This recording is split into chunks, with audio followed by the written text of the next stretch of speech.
asking for help. Hola, hola.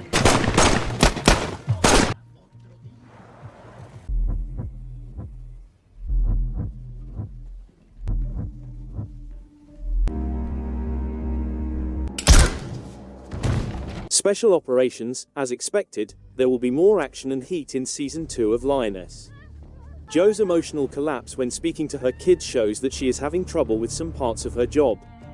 The father and kid are killed by masked assailants who raid the house in the first scene of Special Ops, Lioness Season 2 before capturing the mother. Time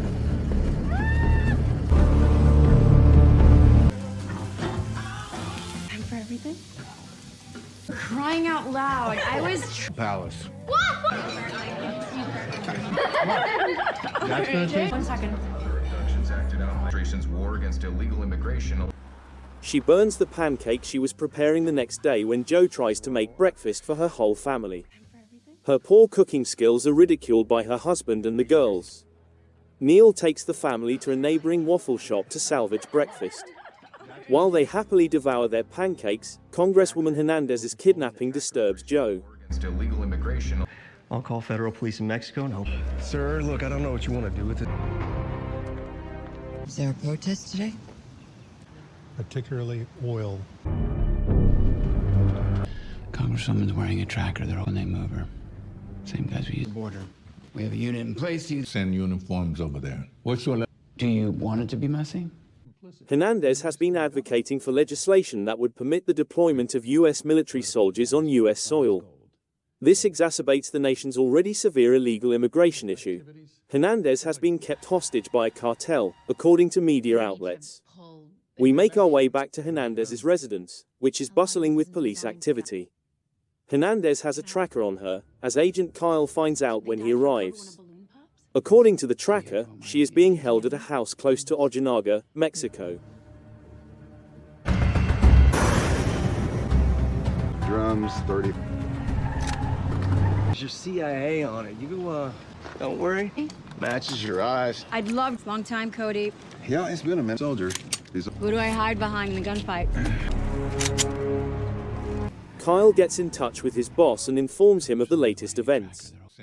Caitlin, meantime, has received a summons to the White House. Her husband instructs her to look into Mexico's exports, particularly its oil.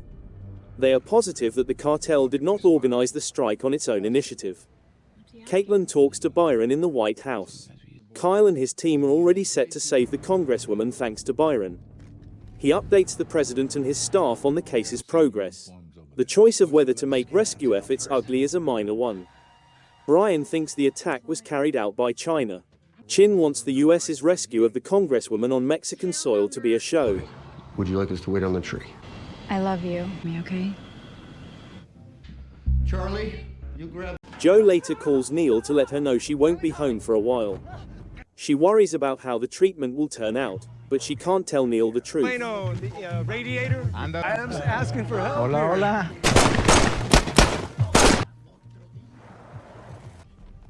Drums are up.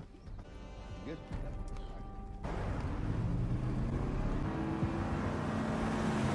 She joins with Cody's extraction team after the talk. They quickly prepare to go to Mexico. They use Hernandez's tracker to locate her once they're in Mexico. As the cartel pushes her father into the country, she is always on the run. The car is intercepted by the crew, which leads to a heated gunfight.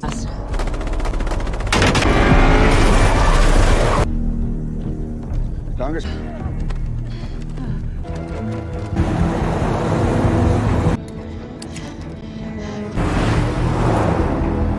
We'll talk about it at the base. One, they have eyes in the sky. Police Back, enemy has eyes on. Meters and closing. Fucking shoot it!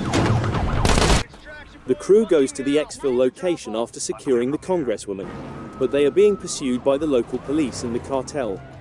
At least 6 or 10 cars are already following them, and they have eyes in the sky.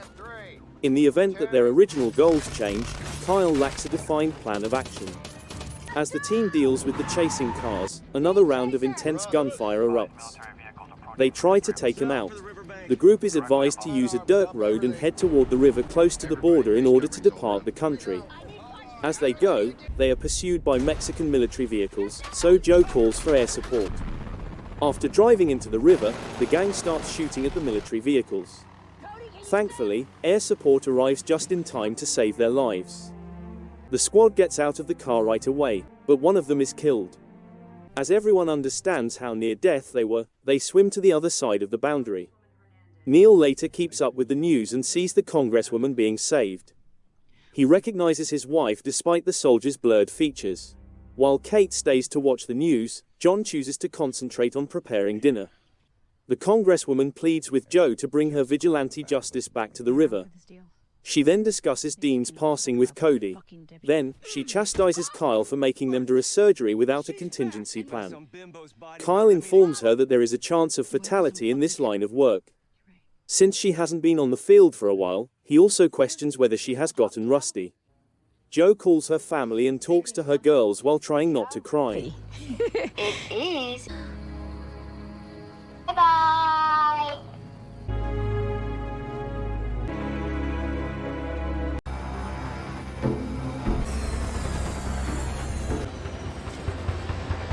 At the beginning of Lioness Season 2 Episode 2, Joe, Zoe Saldana returns to the United States to meet with Caitlin, Nicole Kidman and other military leaders following the pandemonium of the rescue effort in Mexico. 3 possible Lioness candidates have been lined up, but Joe isn't having any of it. Dark covert, but it's not going to end up that way. The skill sets need to support. 3 days? Yeah. I'll meet you at Blitz. She chooses her assets and manages the business. She will summon the military when they are in need. What are these? $1? Exactly. That. Yeah. Come. I have a whole.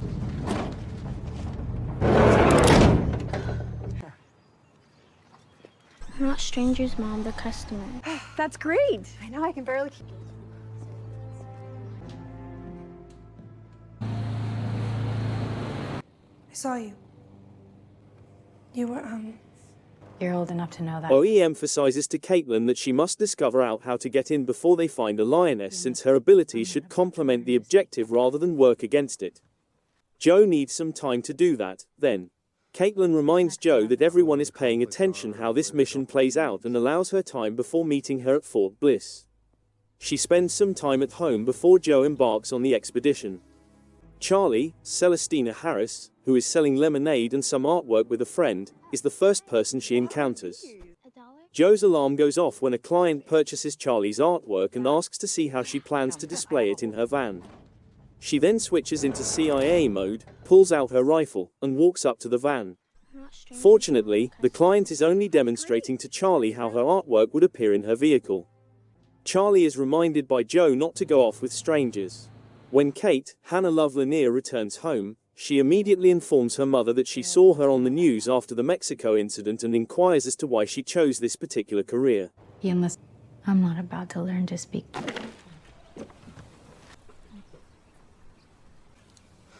This next one hasn't. I don't know where the conflicts are. I don't know where you're going. Watching the news.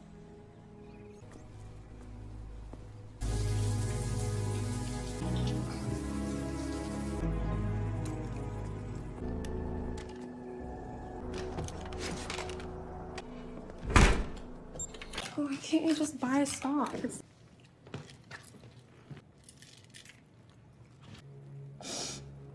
Joe claims that following Pearl Harbor, her grandpa, who had come from the Dominican Republic, enlisted in the army at the age of 17. Joe's father, his son, later questioned why he put his life in danger for a nation he hardly knew at the time. He claimed that after learning English, he had no desire to study German or Japanese. To Joe, Kate's laughter isn't a joke. She feels the same way. She does not want her girls to be forced to study Russian or Chinese. After that, Joe catches up with Neil, played by Dave Annable, and informs him that she would be staying closer to home at her new employment. Given this, Neil questions if they can violate their policy of not discussing her work because there's a good chance it will make the headlines once more. All she says is, "Don't watch the news." Joe declares her love for her family and bids them farewell after getting ready. After she goes, Kate can't stop crying because she's afraid of what her mother will do. At Fort Bliss, Joe and Caitlin meet up with their squad, which consists of Kyle, Thad Luckenbill, Cody, Taylor Sheridan, and, for fun, Bobby's, Jill Wagner last lover before to coming out as homosexual. I'm waiting till you see the bathroom. Everybody. Is this gonna work for your team? Well, up me. Glad someone's shot. I did get shot. What am I missing? You can catch the irony in that. How you doing, Bobby? Good. I gotta go shoot some pirates from an old tanker. Got out. No, we're not. Unit lenses. Grass. No wonder you're gay. Right. Clearly didn't get the memo. I'll survive. Good. Through the Sierra Madres to the coast of eastern New Mexico, multiple cartels fighting over those choke. What's that? Black market oils, most accessible border crossing points, Alvaro Carrillo. 53. Pablo Carrillo. Josefina Carrillo. 2 Bronze Stars and a silver, and that's his home. Is that? In his brief, Kyle describes Los Tigres cartel head Alvaro Carrillo and his brother Pablo Carrillo, a former U.S. soldier and immigration lawyer who earns $110,000 a year and has a $3.5 million home. Additionally, Kyle mentions that Pablo's daughter, Captain Josefina Carrillo, Genesis Rodriguez, is a U.S. Army helicopter pilot. It's obvious that Kyle believes Josefina should be Joe's next Lioness. Kyle believes they should be focusing on Josefina's background, but Joe points out that they couldn't conceal it. Joe considers it. Her experience as a pilot may be attractive to Alvaro for transporting helicopter payload into the US if she is dishonorably discharged. Why don't you just have Josefina kill Alvaro? Bobby says. Joe clarifies that they're actually searching for the Chinese agent who is pulling the strings, not him. Caitlin presents the concept to Byron, played by Michael Kelly, over the phone. Joe must verify that the asset will be enrolled in the Lioness program while they work things out. They must talk to her in order to do it. The issue with it is that she is presently serving in Iraq. To discuss their idea, Byron and Caitlin meet with Mullins, Morgan Freeman, Holler, Bruce McGill, and Mason, Jennifer Ely. Josefina's impressive military record and her more than 800 kills. Numbers tend to add up when flying an Apache, are described. Mullins queries the reason behind her lack of promotion. In order to remain involved in the activity, Caitlin thinks she is still a captain. After that, they discuss the plan. Josefina's military career would end if they were unable to falsify her discharge, although Byron points out that she could join the CIA or enter witness protection if she chooses to continue serving after the mission.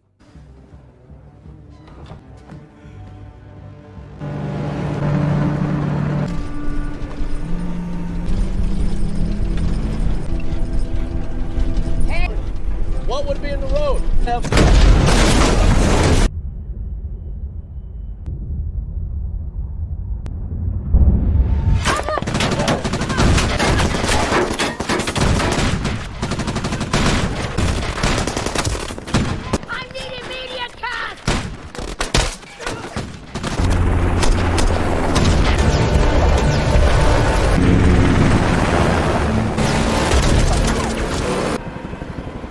Damn, that's... We're both. I'm good.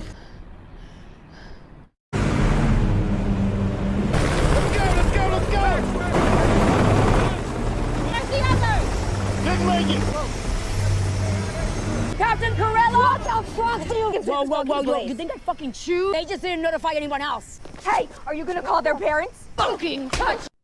She would then return home, where it is anticipated that her uncle would hire her as a pilot so she could perform runs for him. Hopefully, her status as a family member would grant her access that no one else had.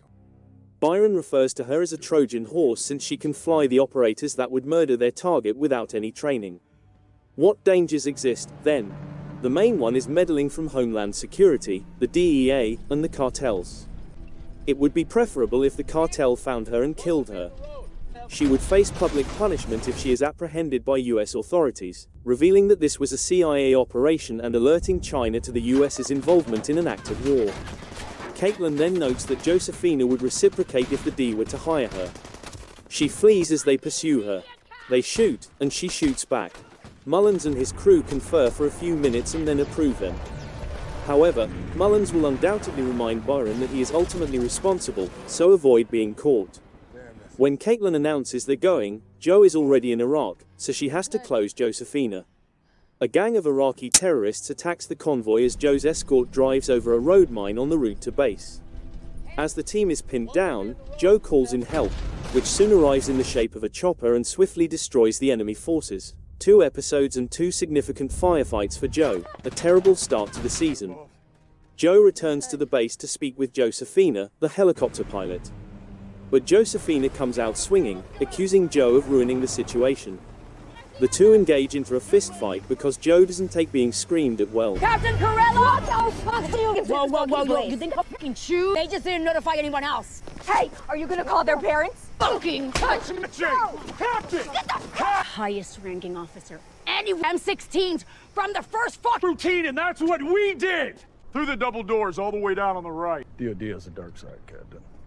Joe claims to be in control and insists that Josephina meet with her in 10 minutes when Josephina's commanding officer interrupts. How well does Josephina know her uncle? Joe asks. The soldier, however, disputes that she has an uncle. How is her Spanish? Joe asks. Spanish is not something Josephina speaks. The home of her father. Josephina has no knowledge about that. Then Josephina asks Joe what he wants from her. Joe says, "Do you love your country?" Joe discloses that she works for the CIA and has been assigned to track down the guys responsible for Congresswoman Hernandez's kidnapping. Joe's portion of the Lioness program is put together by Josephina. She informs Joe that she has never encountered anyone who has survived the Lioness program and that she is a soldier rather than an assassin. Joe only gets a yes or no response when he asks Josephina if she loves her nation. Following several efforts at deflection, Josephina eventually responds, yes, through tears, as if agreeing to accompany Joe on this expedition. Joe then inquires as to whether Josephina is tattooed. No, she says. As the episode comes to a close, Joe closes the room and demands that she prove it to him. Prove it. Aperitivos para los seis. The house is clear. Linus is... I'm Sergeant McConnell with the Dallas Fire Department. She needs to wait outside for her safety. The first 2 episodes of Lioness Season 2 made it clear that Josephina was not prepared for the assignment. Joe and her squad had to make do with what they had since they had no other choice. They were aware of the dangers of putting an amateur on a mission this risky and complex. It was insufficient for them to know that Josephina was a loyal soldier who would never turn on her nation.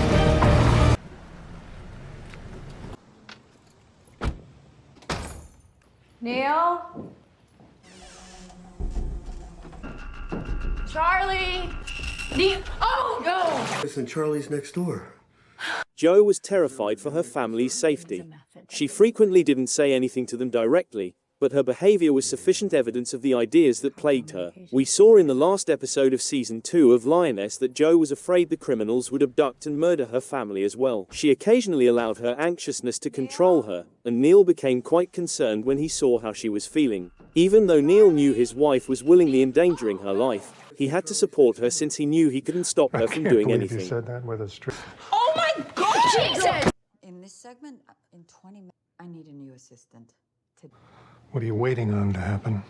I'm telling you the truth. Yeah. It's on. And are being withheld due to the sensitive court-martial. When are you leaving? I didn't see a report on fentanyl. It's just so gross. No, I never did. Yeah, then you tips on the cowgirl position. Maybe if you had actually been under The pair had moved past their discussions about Joe being moved to a new division and assuming a desk job. They had a type of agreement and were sensitive to one another's feelings. However, that didn't mean Neil didn't experience insomnia. I've always thought that the person left behind had a tougher time in a circumstance. She was the one in the line of fire, and Joe was undoubtedly endangering her life. However, it was also difficult to stay at home, care for the children, and maintain a cheerful atmosphere in the house. Neil allowed his concerns to overcome him at times when he simply couldn't pretend that everything was well. Joe entered her home in Season 2, Episode 3, and she became alarmed when she discovered no one there. Neil was unable to hear Joe since he was in the restroom and wearing headphones. Kate, Neil's daughter, interrupted Neil and Joe while they were making love. Kate informed her mother that she had caused her to experience trauma for the rest of her life, and it was clear that she felt repulsed. Joe did a good job managing the whole thing. She advised Kate to be pleased that her parents still had a great deal of affection for one another even after 20 years of marriage. Every time Joe was at home, she made sure to talk to her daughter and explain her plans and motivations. Joe wished to avoid a scenario in which her children felt emotionally cut off from her. The Democrats' concern was that the whole mess that had happened on the Mexican border would give the Republicans unheard of power. They were concerned that Republicans would use the matter to sabotage their own plans. When Byron and Caitlin entered the Situation Room, they were informed that they were at risk of being discovered since their cover was not very strong. It had previously been announced that a U.S. Army official had been relieved of her duty for specific reasons. However, that information didn't get any traction, and the president was concerned that if the plan was implemented, it would hurt his prospects of being re-elected. Byron and Caitlin made the decision to act independently. They made the decision to go speak with the lawmakers in order to explain that they were jeopardizing national security in order to further their own agendas. No salute?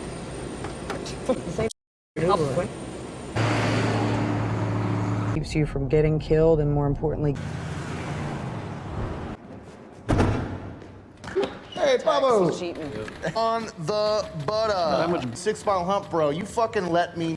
All the way in the back. I can't hit you, dude. I'm a worse chef. Chef Randall, what do we have today? You hungry? Grab something to eat. Gets us past this awkward bullshit. This party starts tomorrow. I thought we were going to Masseria. What are we working on? The economic consequences of another.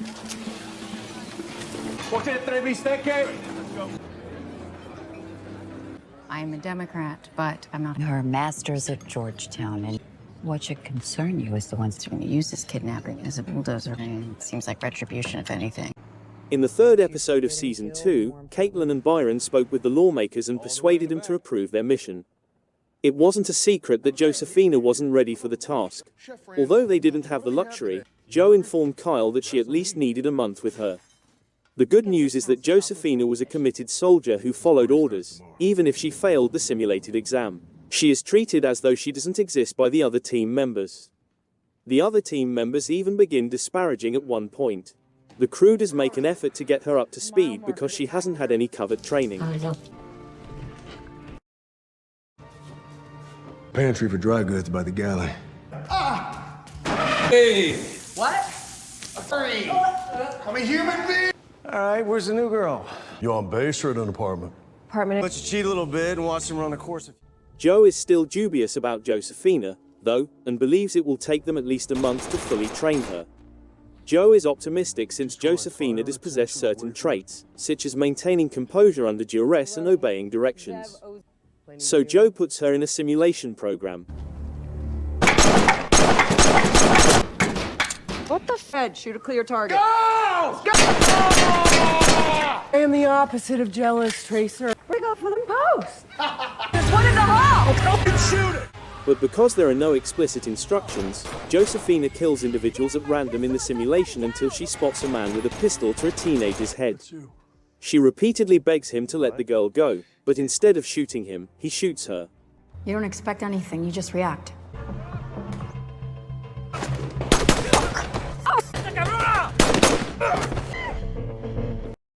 Let her go! Let her go! She fails the exam because Josephina is deceased in the simulation. Then Joe explains to her that they are a death squad, not a hostage rescue team. She informs her that if necessary, she would have to murder the man who was pointing a pistol at her head after shooting the adolescent. Josephina claims that she believes it to be murder, but Joe responds that it's only survival. When Josephina fails her simulation exam, Kyle informs Joe that they need to start being strict with her and that they cannot give her more time to be ready. Josephina has been told that seeing her parents at home will be her next task. She claims she doesn't have a strong relationship with her family, thus she declines to do it. Joe, however, does not think so and asserts that she must be aware of her father's involvement in the cartel and is unwilling to discuss it. Additionally, Joe coerces Josephina into sharing additional details about her family. Joe is joined by Kyle and the other members of the crew to further scare Josephina. She reveals that she can speak Spanish, which she had earlier claimed she couldn't, when the team members begin chatting to her in that language. According to the squad, Josephina should be seized by the military police since she may be a mole. This supports Josephina's claim that she avoided her family, especially since she didn't want to get involved in their affairs. Joe, on the other hand, doesn't think she's telling the truth and claims she could be sheltering them. According to Josephina, she joined the Lioness squad mostly because she is devoted to her nation and will stop at nothing to ensure its security. Joe then asks her whether she would throw her father and other family members in jail because she loves her nation. Joe puts Josephina's phone in front of her, giving her one chance to prove herself. Josephina was forced to call her father by Joe to demonstrate her allegiance. Josephina contacted her father because she was crying uncontrollably. She informed him that she was not feeling well and that being released from her tasks had completely upended her life. We were much less. God, who is...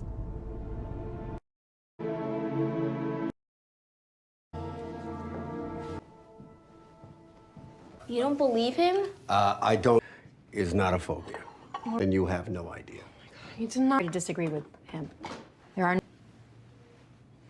Oh, Charlie, that's a lot. Save some for the. This is a phobia. Get here. She stated she doesn't speak Spanish. Special Ops, the 4th episode of Season 2 of Lioness has more action and suspense before a startling revelation. The show centers on the elite Lioness program's pursuit of Los Tigres, a Mexican drug organization. Program. To lose sight of success the minute they order. A $1 trillion industry within their families. Your family. Understand that away from her, you'll manifest. Blind patriot that I can wind up and point. Given the risks and repercussions of the team's most recent operations, Joe McNamara appears to be enjoying them. She has been concerned about the safety of her family, and hiring Josephina Carrillo as a new Lioness hasn't helped, particularly after she found out that she had lied to her. She now has to cooperate with other agencies and conduct a raid with scant or no intelligence, which exacerbates the situation. Look at it. I'm gonna take this prick for a ride. Ooh. Case was presented by D. We'll get him on the access road. All right, clowns on. I'm gonna put this.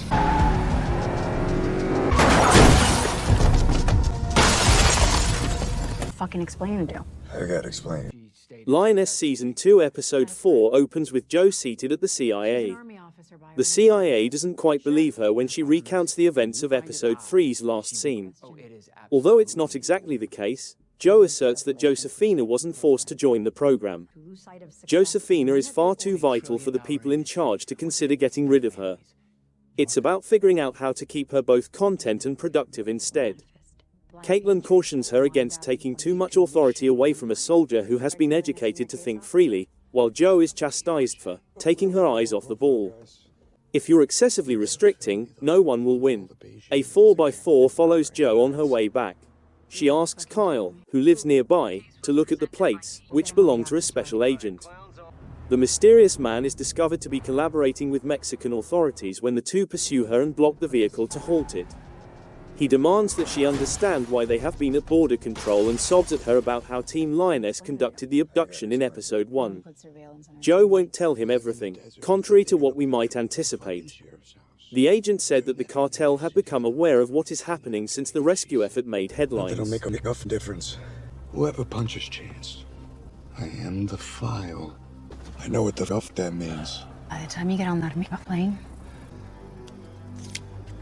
Then he taunts her, saying that he could keep eyes on her wherever she travels with just a single phone call. I am the file. Although it's obvious that the two are keeping data about one another, he wants to collaborate with her rather than work against her.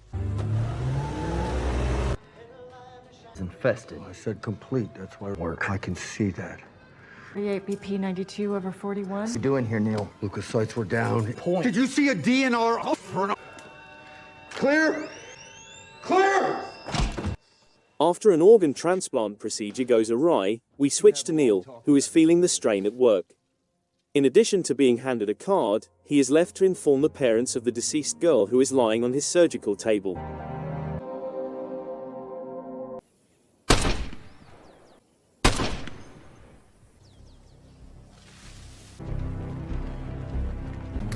Cruz, a well-known character, is once again introduced to us at this point in the show. What do you want me to do? How is Africa? In the debut season of Paramount Plus, as Special Ops, Lioness, Leisla de Oliveira portrayed by Sergeant Cruz Manuelos. However, since we last encountered her in Season 1, she had been traumatized by her experiences and was clearly missing. She left the squad after asserting that Joe's strict team leader. However, in Special Ops, Lioness Season 2 Episode 4, Cruz makes a comeback with a new goal, to assist the squad while simultaneously playing Josefina's shadow. You applied to some police academy. Instead, you're money launderer, best we can tell. And we're expecting her to do the same for the cartel. Family member or eliminate one. If someone doesn't go there and point, I'm giving you the chance at another. Go fight in the fucking UFC. Even when it breaks you, you believe. I said I was out. I don't have time to teach anybody how. So your options are quit. There's no such thing as a moral war, Cruz. Critics believed she would never come back to the spy thriller series after she blamed Joe for all her problems and said during the season prior that she was done being a lioness. Cruz assaulted Joe on a boat at the conclusion of Lioness Season 1, accusing her of turning her into a monster by way of the Lioness program, and declared her wishing to leave. Joe is in her cooking area before she gets home, which makes her furious. The two lash out at one another over their shared history, criticizing each other's handling of previous operations. At the end of the day, though, Joe is there to win her back. She describes Josefina's problems and how Joe only has faith in Cruz to control her. Josefina needs Cruz to follow up if she is unable to get rid of her own family. Cruz says she's out, as predicted, but Joe tells her there's a catch. It's either quit or pack up time because Joe is currently assigning her back to the Lionesses. Number 2, the agent who reached out. This is no different from Iraq, right? And we're gonna have to grease the wheels, or they shit. Don't be naive, Joe. In $3 billion. See if anything else is naive. They want to play special forces with some hitter. I want you to call it that. If anyone needs stuff for us tonight. Yeah. Food for thought. Let's work this puzzle out. You know this guy? What do you make of that? Just geared up. Good. Just out here playing Uber. He got you in orange, huh? You'll be used to our old showers then. You can only shoot one of these guys at a time, right? Welcome back. The CCTV that had been set up at the start of Episode 3 is being watched by the rest of the crew, where Josefina makes an effort to connect with the other people. She appears to be at work, providing them with sound intelligence and assessment based on their observations. However, it is brief since Josefina reveals that the sooner they finish this task, the sooner she may return to Iraq. Our enigmatic Mexican agent informs Kyle that the cartel is running a warehouse close by. Joe believes it's a setup right away, but Kyle says Caitlin has already approved it. Another argument with the CIA results from Joe's rage that she cannot make decisions for her team. Scope compared to budget is the issue, and Joe's strategies haven't been generating sufficient results. The last scene of Lioness Season 2 Episode 4 shows our new agent sharing his warehouse intelligence with the whole Lioness crew. But since the pictures are more than a month old, he's swiftly roasted, and Joe feels as if they're entering a perilous situation unaware. She receives the most recent information, and there's good cause to look it over. They first dispute on how to go about it, so they split up into 2 ground teams while Josefina is in the air. Everyone is shot down from the outside by the sniper team, and Josefina is told to shoot down the 3 police cars that are on their way to investigate. Josefina follows instructions after much hesitation and 3 double checks. Hundreds of minors, primarily females, are being held in the warehouse as the second ground crew arrives. It appears like some of them are holding symbols. Joe inserts what seems to be a monitoring device into one of the girls' shoes while speaking to them in Spanish. Joe unexpectedly gives the crew the order to vacate, and Cruz is furious that they aren't helping. Stunned by what they have witnessed, they all cram themselves aboard Josefina's chopper.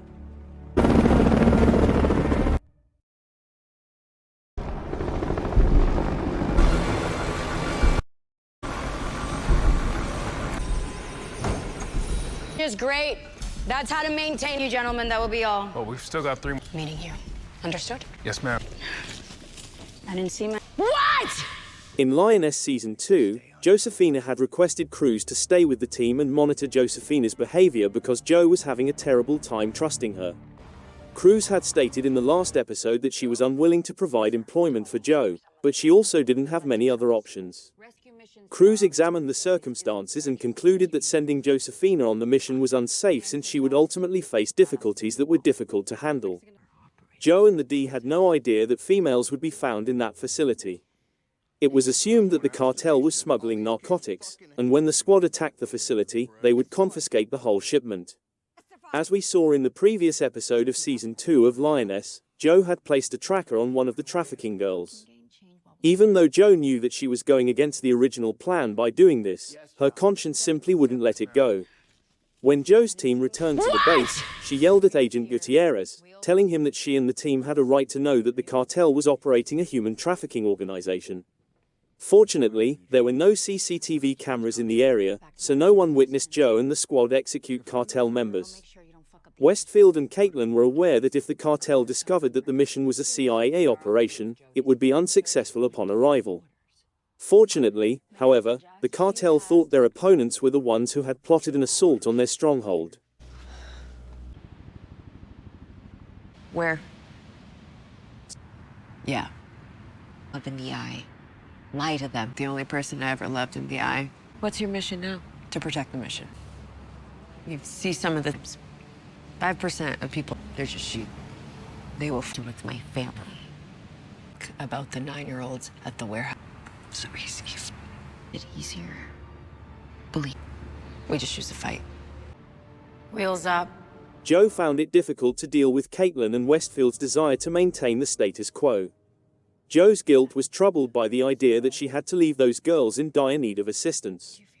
She was aware that her sole responsibility was to prepare the way for the Lioness to enter the inner ring of the cartel and then wait. However, Joe was unable to accomplish that. She made the decision to follow the cartel around and learn more about their true activities. Josephina simply wasn't prepared to go see her father after whatever had transpired in that warehouse in the previous Lioness Season 2 episode. Joe requested Cruz to pursue her and make her understand the seriousness of the situation when she abruptly left the meeting. Cruz was aware that persuading a daughter to set up a trap for her own father and her uncle would be a very challenging task. Cruz made an effort to convince Josephina that her father was a bad guy, but she was just unable to accept the truth. Cruz understood that sending an asset to carry out a task when everyone was aware of the asset's reluctance was illogical. Cruz then devised a different strategy. She went to Joe and informed him that Josephina may be inspired to pursue the mission if they gave her the impression that her father might escape the situation. Cruz advised Josephina to make an effort to persuade her father against her uncle by telling him everything, according to Joe.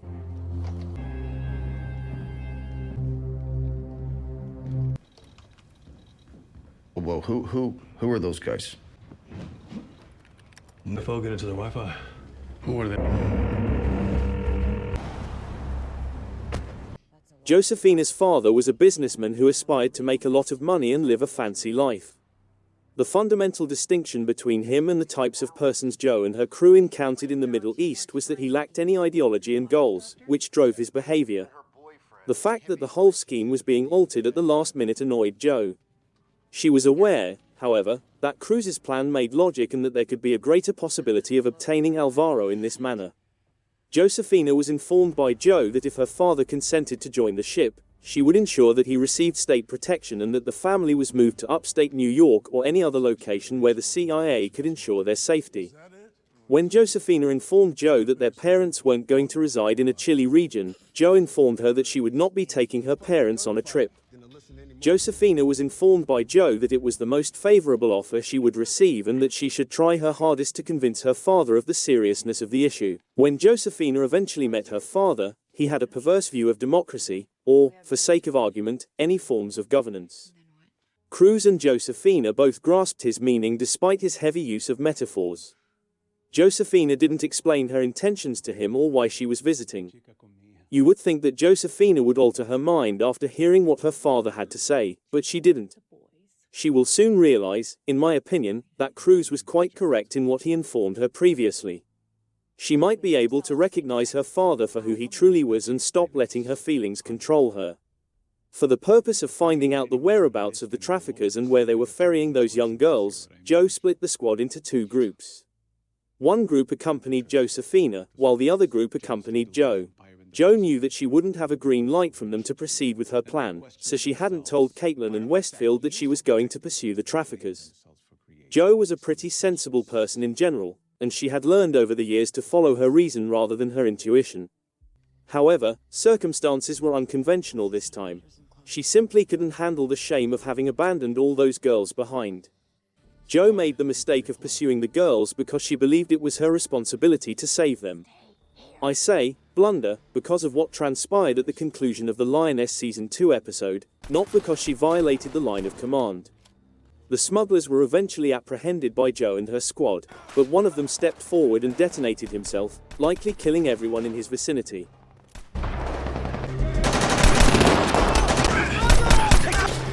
3 o'clock. Fuck. The drones are armed. A-team up something good. See her.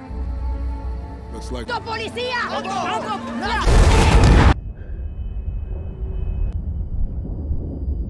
Jo lived, and it was clear from her expression that she did not anticipate a suicide bombing. In my opinion, Jo will need to innovate in order to escape the predicament she's in.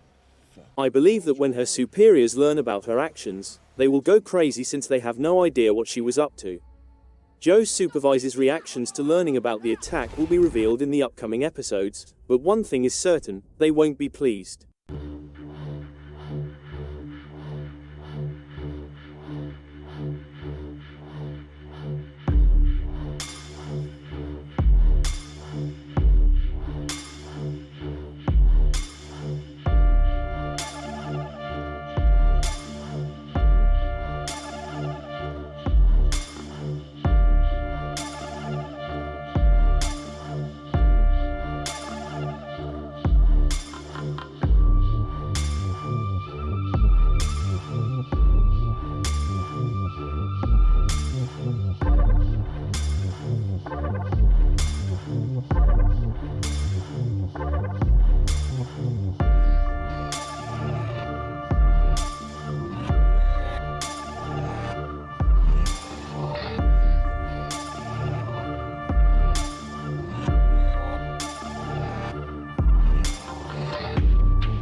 Special Ops Lioness Season 2 Episode 2381. What is our position on this?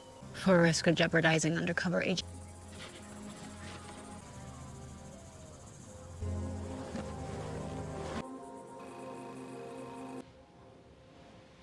So much less than mine. What do you see when you look at yours? A big brother and the coolest son. After the unsuccessful rescue attempt against the cartels, Jo, Zoe Saldana, appears completely confused at the start of Lioness Season 2 Episode 6. What can they say to the responding police officers? Bobby, Jill Wagner asks. Jo advises her not to remark since they still have spies undercover. Jo questions if the girl she put the tracker on would still be alive if they hadn't tried to save her, even though Bobby attempts to reassure him that what happened wasn't her fault. The incident's aftermath is rapidly intensifying. As soon as Byron, played by Michael Kelly, finds out, he orders Jo to board an aircraft for a debriefing. The other authorities that have responded to the site, meanwhile, don't appear to be as eager as Jo is to ignore this incident. The entire endeavor is going haywire when you include a possible mole in Jo's crew and chaos at the Carrillo home. Josefina, Genesis Rodriguez, tells Cruz, Leisla de Oliveira, that she is afraid of her father, Pablo, Demian Castro, and that she no longer recognizes him the morning after their uneasy first meal at the Carrillo home. She claims to have believed her father was immortal after he saved a baby that had fallen from a horse when she was 9 years old. According to Cruz, girls frequently see themselves at the age of their dads in their best recollections and think of them as they were at that time. However, Josefina is no longer 9 years old, and her father is not who she believed him to be. She needs to discuss their purpose with him. Josefina strikes up the difficult subject after a brief exchange of pleasantries with her father. She informs him that the CIA is aware of his affiliation with her uncle's cartel. Pablo lashes out at his daughter in a fit of rage. He shouts, "Why would the CIA try to ruin their family when they don't care about drugs?" Cruz enters and stops him before he can attack her again, proving to Josefina that they are CIA. Yes, Papa. Save. Nobody has the lumber business, Chiquita. I think it smells. His new love. Who is they? Nobody asked me questions. I asked them. Who the Who? Sideways yesterday. What do they want? Alvaro. We need this to play out. About the CIA. 9/11. Then your CIA. About drugs. And I bet they really. This should answer the house backyard. Option number 1, we arrest you right now. Security tape captured all of this, and it shows Pablo's guys running toward the home. However, Randy, Austin Hebert, Tex, Jonah Wharton, and 2 Cups, James Jordan also saw and are arriving as reinforcements. They secure the home and send out the security crew. Cruz informs Pablo that he has 2 choices. Either he cooperates with them by assisting in the identification of a foreign asset and is subsequently placed under witness protection, or they arrest him right away for his involvement with the cartels, take his assets, and throw him in county prison, where he is unlikely to survive the night. Pablo appears to hesitantly choose option 2. 2 Cups encounters the maid, at sea, Sophie Calderon, as the group works to secure the Carrillo residence. She is wearing a wire, which he discovers when searching for her. Joe and her crew were not informed by D Agent Guy Terres, Kirk Acevedo, that she is an informant. When 2 Cups contacts Joe on her personal phone to let him know that her work phone isn't functioning, she takes it out and discovers it has been shot to pieces, which startles and scares her right away. She is informed by 2 Cup that the operation has been compromised and that they have 9 hours to devise a new strategy before the next Carrillo security squad arrives for their shift. Joe gives him instructions to find a safe location and tell Kyle, Thad Luckenbill everything, particularly regarding Guy Terres. Kyle and the rest of the squad are obviously upset that Guy Terres could be a mole. Under the pretense that they must return to base, they get him into the car. They promise to uncover the truth, but once he's in the car, they begin hitting him and calling him a mole. When Joe ends his call with 2 Cups, she takes off her equipment and discovers that she was shot during the rescue operation and that the bullet is still inside of her without an exit wound. She phones Caitlin, Nicole Kidman, and informs her that she requires surgery after being shot in the liver. In under 20 minutes, Caitlin has the jet redirected to land at a military facility, but Joe's condition is rapidly deteriorating. Neil, played by Dave Annable, is at a soccer match with the girls when Joe contacts him. Joe appears skeptical that she will survive this one, so she reminds him, breathlessly, that the sun rises and sets with him and that he must look after the girls. Joe faints while Neil frantically inquires as to what's happening. A doctor treats Joe once the plane lands and takes her to a hospital so she may have surgery. Joe is undergoing surgery, but Caitlin informs Byron that it is still unclear if she will survive as they enter the Situation Room to meet with Mullen, Morgan Freeman, and his crew. She also tells him that Guy Terres kept the Carrillos in the dark about his source, which they may use to deflect part of the blame for what has happened. Upon entering the Situation Room, they are immediately presented with a news item on the failed mission. It appears that other agencies did not share the CIA's preference for silence.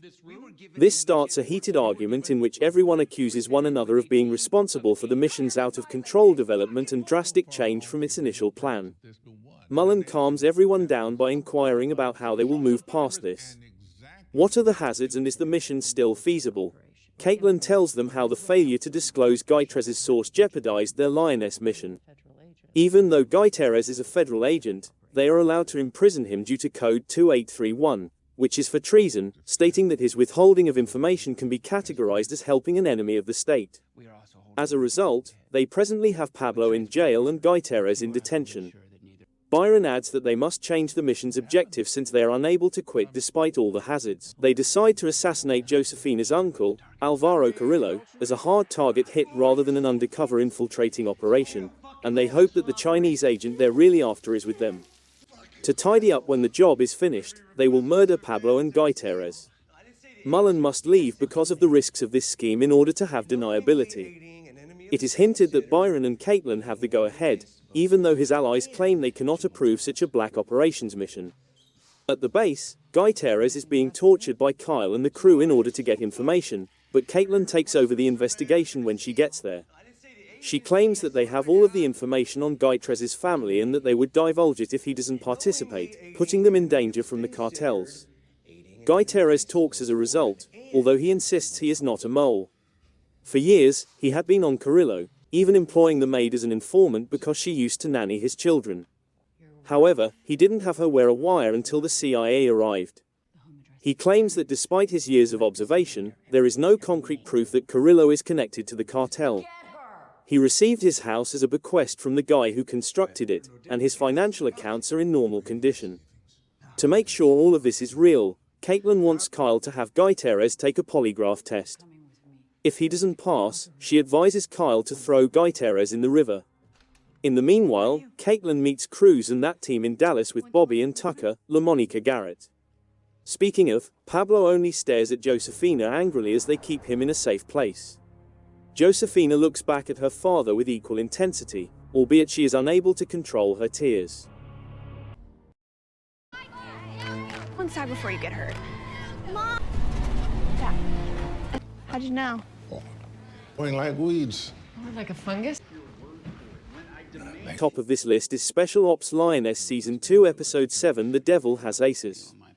In Episode 7 of Season 2 of Lioness. To talk about his plan, Mullen, Morgan Freeman pays Byron, Michael Kelly a visit at his house. Byron thinks the suicide bombers were Iranian Chinese counterintelligence, therefore he wants to discover why they were at the border. In addition, he believes there is supposed nuclear activity between the two countries in Tehran and that there is a plot to destabilize the border in order to sway the election. Mullen informs Byron that the enemy has arrived at the gate and that they must force it to close. It is now time to launch an attack.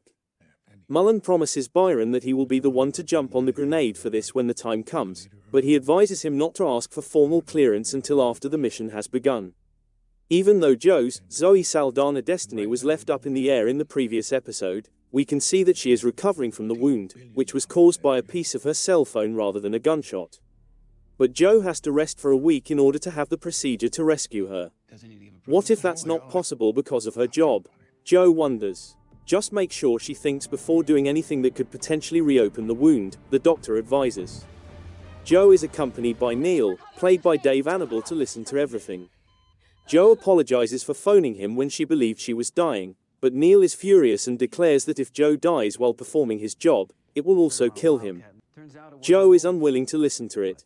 In light of the fact that she took an oath to her nation before her marriage to him, he must either harden up or get a divorce. She has yet to find her escape, but she is still searching. Byron later visits Joe to speak. Assuming that the ambush at the border was an attempt to safeguard a foreign asset rather than merely transport migrants across the border, Joe provides him with further information about it.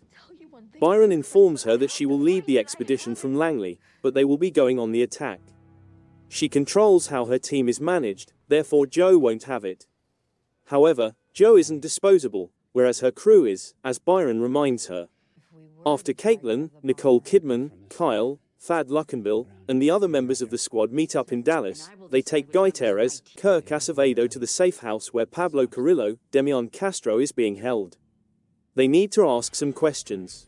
Caitlin speaks with Pablo's maid, Sophie Calderon, as Kyle connects Gutierrez to a polygraph machine.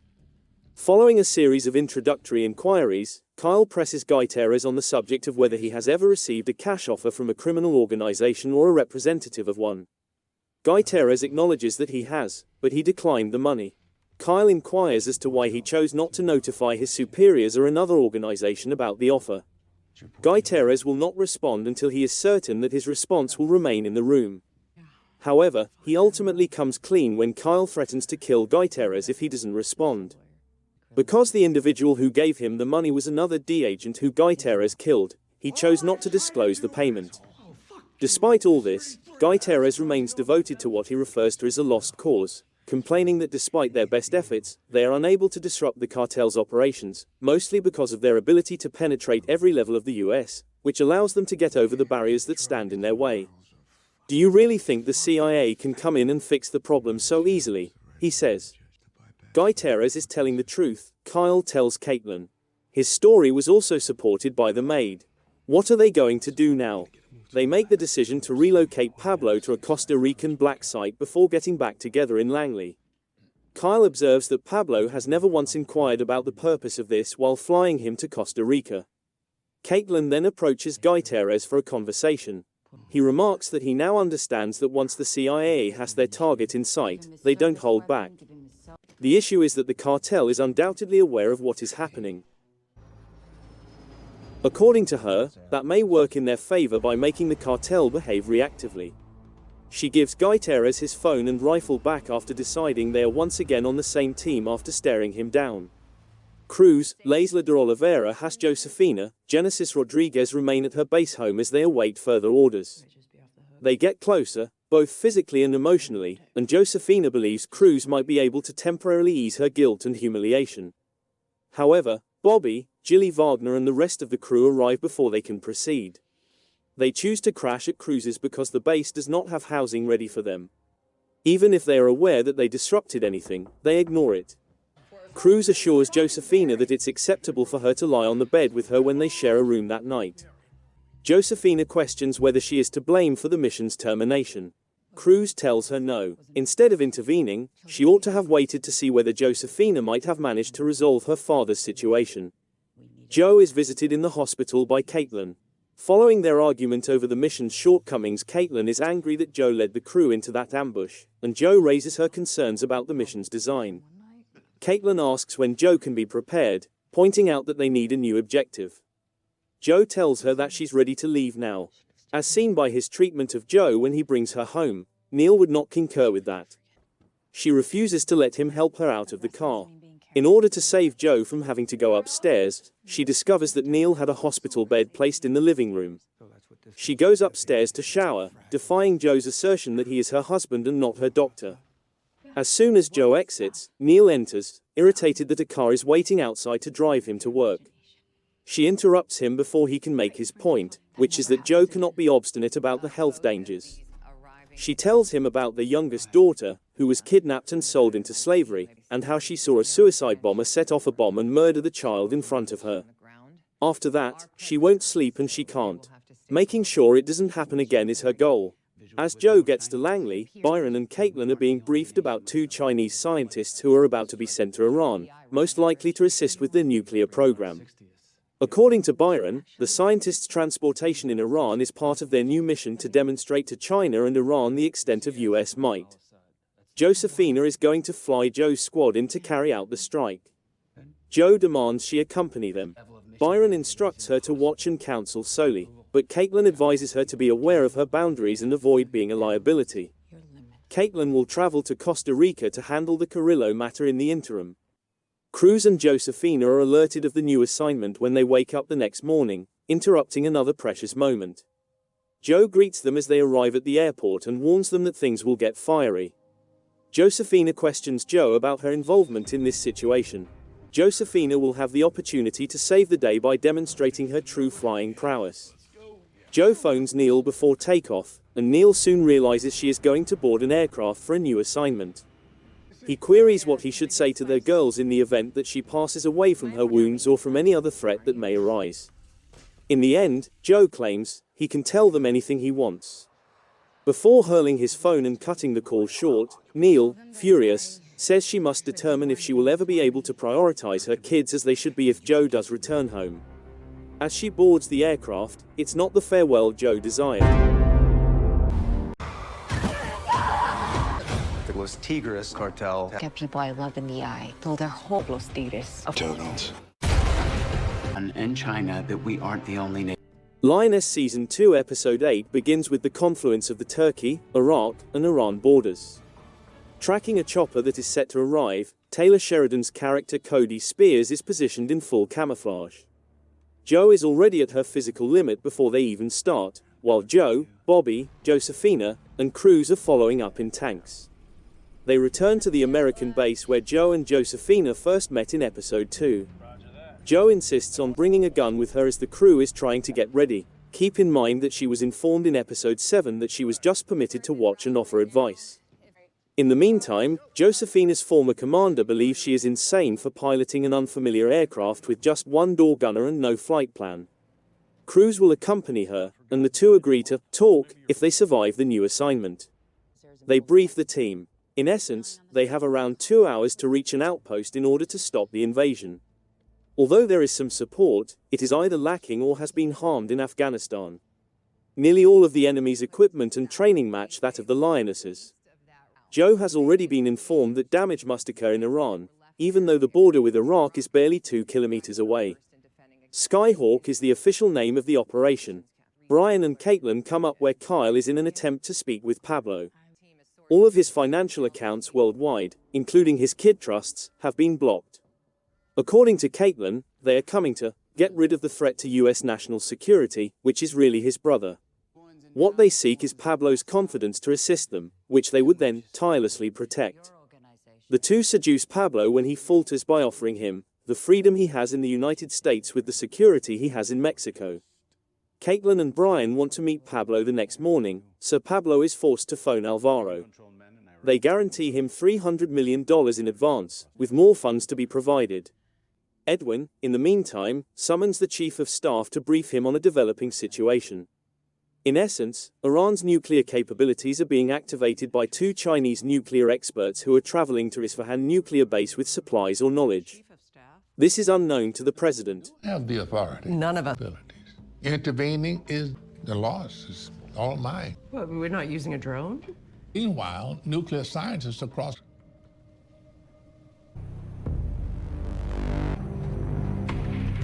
Technicals 2. Eagle 1, this is Night 1.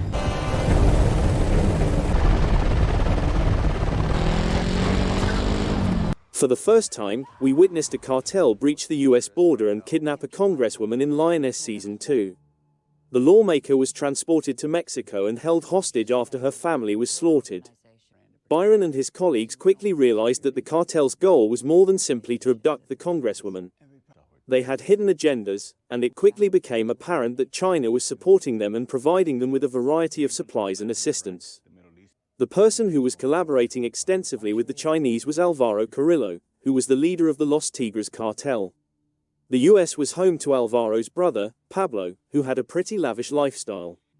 Josefina was Pablo's daughter, and she was in the army. In the Lioness Season 2 finale, Byron first encountered Pablo Carrillo. Pablo saw Byron as a significant figure the instant he laid eyes on him. Byron expressed himself clearly, and he and Caitlin were fairly direct in their communication with Pablo. As seasoned diplomats, Byron and Caitlin understood that if they wanted Pablo to trust them, they also needed to give him the impression that he could trust them. Thus, Byron wasted no time in telling Pablo that he should not waste his time doubting their reliability or their abilities. He informed them that they might arrest him and file charges against him without a warrant. They said that because his brother Alvaro had plotted with the Chinese, a hostile state, the whole Los Tigres cartel now posed a security risk to the United States. The deal was straightforward: break off relations with the adversaries and do as you like on American territory. Pablo questioned them about how their company would operate in the United States if the government was unable to provide them with any immunity or protection. He assured them that they would never have to deal with any legal repercussions for anything they did in Mexico. He was then assured by Byron that his family would not suffer any damage and that he would grant him all those advantages in the US as well. Byron made it plain that only he and his family were included in the offer, with the exception of his brother Alvaro. Pablo was now left with 2 options: either he perished in the American prison or he assisted the CIA in killing his brother before coming to the US and living a quiet life. At last, Joe and her group reached the point where the borders of Iraq, Iran, and Turkey intersect. Stop movement. We're going back around. Incoming! It's too fast. We're gonna flare before we... Turn us down!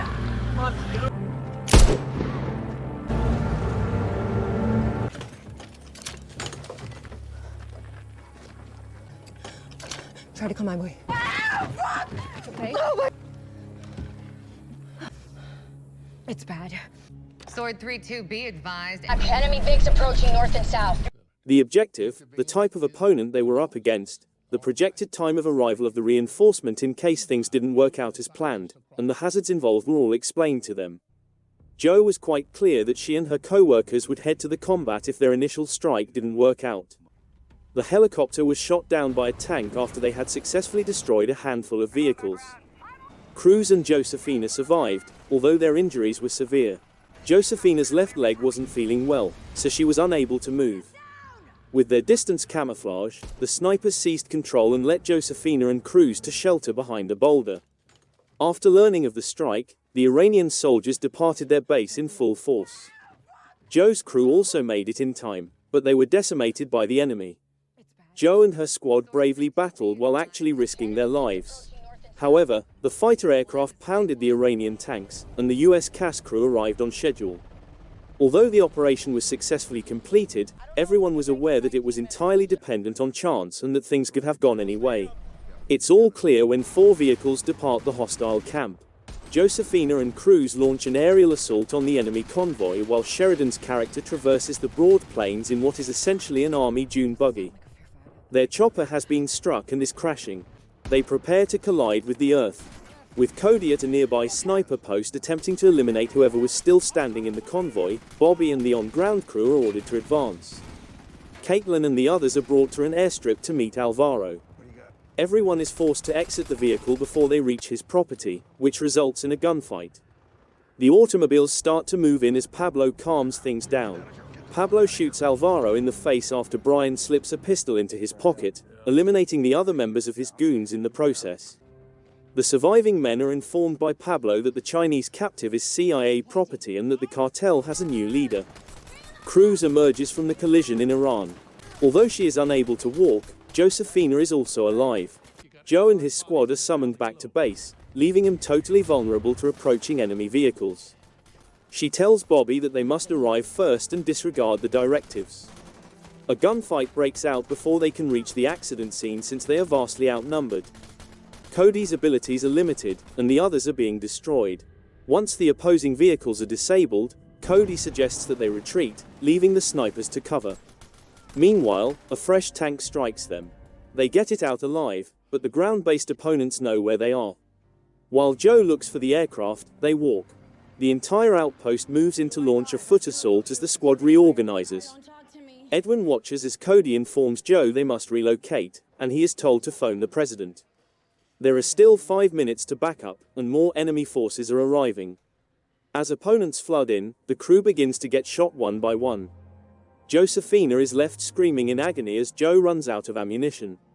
The presidential backup shows up just when things seem hopeless, eliminating every enemy unit in their immediate vicinity. When relevant embassies call the CIA, Edwin suggests that they let them stew.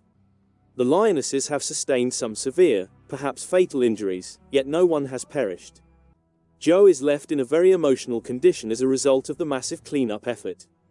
She later returns home after crying uncontrollably. After their earlier argument, the two reconcile, with Neil waiting for her at the door.